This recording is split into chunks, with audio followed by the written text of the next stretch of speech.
What's good, people? SimFBallCritic here, and like always, appreciate you taking the time to come by and watch the video. Now, this video, I'm going to give you some ideas of things that I think can be done to make this game more organic, separate the players as far as player differentials. You know, if you guys saw Smitty's video in regards to quarterbacks, you know, I'm going to expand on that as well. This is something that we've talked about, and this is something that I'm, gonna proposition to the devs. This is something that needs to be done across the board, and by doing some of the things that I'm going to mention in this video, I think we can get there sooner than later. All right, now keep in mind, as you look at these metrics here, I'm going to go through these attributes. Focus on Maurkice Pouncey here for a moment. He's a center. Look at all of the attributes that he has that probably doesn't make sense, and that's going to be my first point. We need to change the rating system to where it's position specific. It needs to be based on that player's position. Like an offensive lineman, you can have things like his footwork, his technique, how well he blocks to the left, how well he blocks to the right, pass blocking, run blocking, how well he can pull, quick feet, things like that. Things like that. And, I know Clint Odenberg definitely, would understand that, being that he was an offensive lineman. He would know the type of things that makes a great offensive lineman.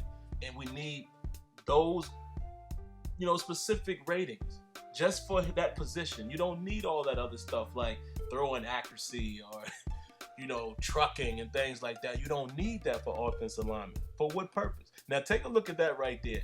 Jumping. Keep that in mind. As you see, David DeCastro has 80 in jumping, and this is very important, and you're going to see something here in just a moment. Look at all of these guys here. 78, 72, 77. And I'm going to go to Heath Miller, and I want you to pay attention to what Heath Miller is jumping at. And this is my point. You're going to see it in a moment, and I'll come back to that point. But that's the first thing that can be done. Position-specific ratings. And it doesn't need to be a lot of them, or it could be a lot of them. It doesn't matter if it's 10 or 20, as long as it's specific to that position, I'm cool with it. And first and foremost, before any of this is done, we have to get the game to the point where the player's physical stature takes precedence over what happens on the field. His weight, his mass, his height, all of that. His positioning on the field. Like, for example, if he's out of position and he can't make a play, or, if he's a 300-pound guy and he gets caught on one leg, then yes, a 200-pound running back may be able to run him over because he's not in the right position. All of that stuff has to matter. That's the first thing. Get all of those things to matter at all times.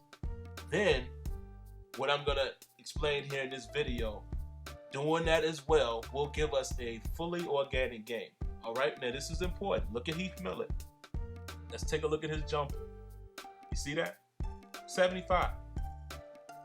If you were paying attention before, it's lower than 3 of my offensive linemen. I'm going to go back and show you again. And David DeCastro is an 80. So you're telling me that I have 3 starting offensive linemen that can jump higher than my tight end. See what I'm saying, guys? And this is the reason why at times we feel like the ratings are placebo. I said placebo.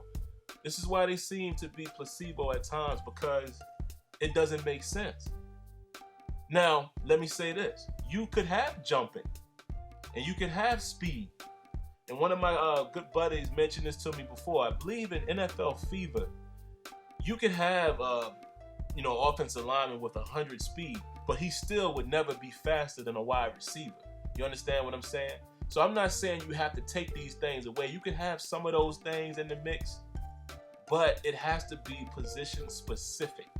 All right? Now here's the second part of my idea. Look at these traits here. This is where I think we need to get more detailed and more involved. It needs to be ability based. It could be like how it was in Madden 08. We can use Madden's own product. Madden 08 had the weapons. We need to start getting back to that. We always compare this game to All-Pro Football 2008, All-Pro 2K8. We always compare it to that game because that game did the best job at separating players. It had differential. It did the best job at that because it was able to showcase things like, their abilities, like he's a speed burner, or he's a deep threat, or throws well on the run, scrambler. It had all of these different metrics, and it separated players. And as you can see here, look at this. Why does Polamalu have throw ball away and things like, throws tight spiral? That makes no sense. That has no reason being a trait for a safety or defensive player. It shouldn't have no business being that. And as you're gonna see, look, with Ben Roethlisberger, it's the same exact trait.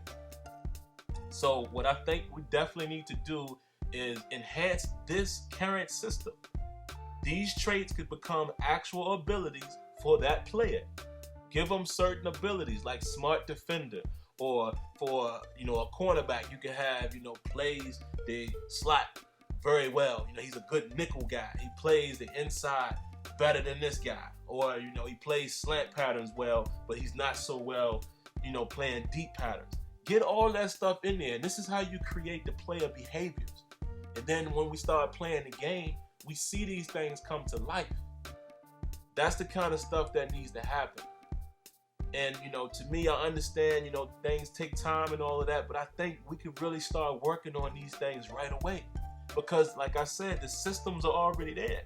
Scale back the ratings, make the ratings more position specific, and then the traits need to be player abilities. It needs to be a marriage between numerical and ability.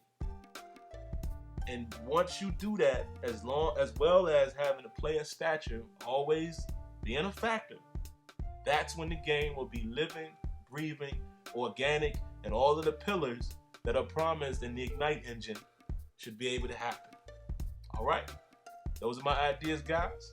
Let me know what you think. Don't forget, guys, every Thursday night, 8 p.m. Eastern, the Sim Standard Radio Show. If you want to give us a call, you can reach us at 914-338-0794.